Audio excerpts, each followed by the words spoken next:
Hi, welcome to Vegan Business and Marketing Tips for cafes, restaurants, cloud kitchens, home bakers, and chefs. If you're vegan and you either own or plan to start a vegan food business, and you'd like to do this in a joyful, peaceful, deeply fulfilling way, then you're in the right place. I'm Susmitha Veganosaurus, and I'm so glad you're here. Let's kick off this episode with an inspiring message from someone who's taken my guidance and applied exactly what I'm teaching you in this limited series podcast. This testimonial is from Brinda Kulkarni. Susmitha has a warm, comforting energy about her that puts people at ease, and this translates virtually as well. Throughout the session, she shared deeply valuable insights that I resonated with strongly. Not only did she share what an abundance mindset means, but she also shared the blocks to abundance that we might have developed over time. She shared practical exercises to overcome these blocks, backed by stories from her personal experience. There were so many aha moments, key takeaways, life lessons, introspection prompts, useful guiding questions, and powerful reminders. Look, you're vegan, I'm vegan. But karma is not vegan. Somebody does something shitty, one business owner trying to hurt another, then karma is going to turn right around and bite them in the butt. That's just the way it works. But having an abundance mindset and supporting fellow conscious business owners, it's not something you need to do because of fear of karma. You do it because that's a good thing for all concerned. Very practically good and, of course, energetically. It's so important for all of us to remember that we're part of a bigger conscious business community, a vegan business community. In the bigger picture, when one of us succeeds, all of us succeed. It's not just about us or what we're doing or only our own business. It's about making sure that the vegan movement thrives and grows, regardless of whether tomorrow your business exists or not. So, what are you doing to contribute to this conscious ecosystem beyond just running your business? How are you helping, supporting, being there simply for other vegan business owners? There are so many opportunities for us to do this.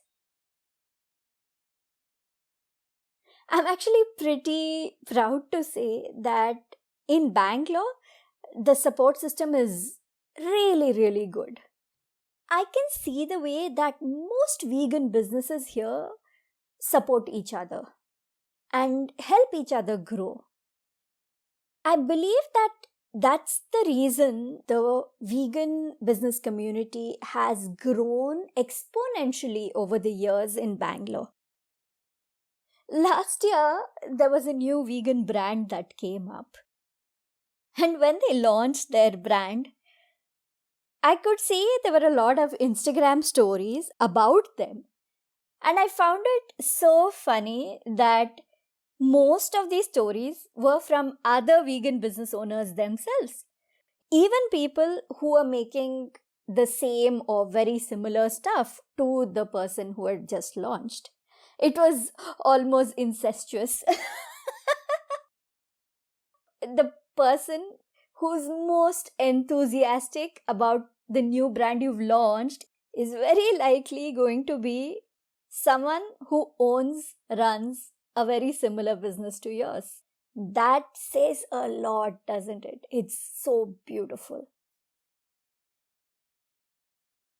When you're passionate about any cause, launching a conscious business that aligns with the movement seems like a natural step, right? That's very likely why you're running your vegan business. You create your line of products or services. People are loving it. Awareness about the cause is being spread. Wonderful. Now ask yourself, what am I doing for the other vegan businesses in my community? No matter how big or small your own venture is, you're in a unique position to contribute to your vegan business ecosystem from the inside. Since you provide something a certain set of people need and appreciate, they're willing to listen to you. Your words, your thoughts, your recommendations influence their opinions about the other businesses in the movement. It's a very special power to have, and it's very easy to wield it either in a hurtful or healing way, right? So, are you nurturing your conscious business ecosystem, or are you poisoning it, or are you just not doing anything at all? As much as it's wonderful, like I said, to have this amazingly supportive vegan business ecosystem in Bangalore, of course, there are a few people, right? There are always a few. And I've heard certain entrepreneurs say this about other vegan entrepreneurs, accusing them like they're expensive and only care about profits. Why should they promote only gourmet products? They're ignoring local ones. Their obsession with being healthy or eco-friendly increases the prices. They should stop diluting the cause. Blah, blah, blah. All kinds of fingers being pointed, accusal being thrown. This behavior might stem from three things. One is scarcity mindset. Thinking more customers for them means less for me. Second is narcissism. Only I should get all the attention for the work I'm doing. Third is arrogance. My way is the best way to run things, every other way is wrong. The big picture, however, is when we actively hurt one business within our ecosystem, we are hurting the whole movement. Remember this. As with everything else in nature, here too, diversity is extremely important. It's the only way to normalize veganism, to normalize our cause. There are people with all kinds of tastes and preferences. So, of course, many varieties of products need to exist. Premium, affordable, healthy, processed, exotic, local. There's an audience for every single one and more. We only need to remember, even if we don't agree completely with the way another business runs things, we both share the same core cause. We're each trying to help the movement in our own way. So, why don't we just unreservedly promote and support each other? Like there's pure magic in collaboration. You do this, and then you see the difference that it makes. Our precious vegan business ecosystem will flourish more and more. And then, because we're inside it, within that ecosystem, all of us will thrive. So don't be afraid and think a lot before you make any kind of public remark about another vegan business.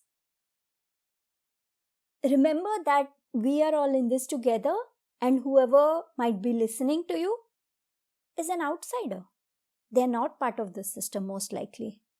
So you represent vegan businesses to them, and a part of that is to show a sense of love and joy and unity. A year into us opening Carrots, another vegan restaurant opened right down the road, like at a walkable distance.